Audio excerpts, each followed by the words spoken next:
जय जगन्नाथ। तो आज आम जाना पुरी डिस्ट्रिक्ट विषय ओडिशार बासिंदा हो जदि पुरी विषय कहीं जान थे यहाँ तो केवे असंभव। मुझे अधिक जहाँ जानी मुझे सेयार कर सहित आपण मैंने मत जनइबे पुरी विषय।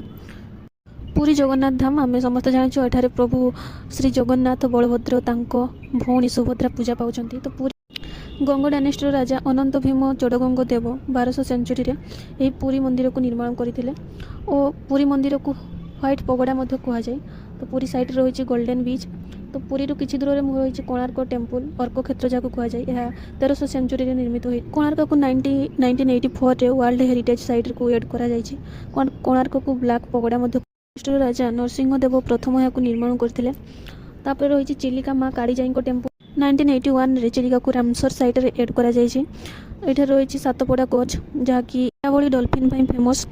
तापर रही सत्यवादी वन विद्यालय जहाँकि 1909 रे गोपबंधु दास साक्षी गोपाल ठारे सत्यवादी वन विद्यालय निर्माण करते। बहुत फेमस जगह रही है जो काकटपुर रे रही माँ मंगला मंदिर कुरुमारे बुद्ध विहार रही ब्रह्मगिरी जो कि अलरनाथ टेम्पल रही है 1610 एडी निर्मित होता। कथार कहते एठारे श्री चैतन्य महाप्रभु आसिक एठारे किछि दिन रही थे।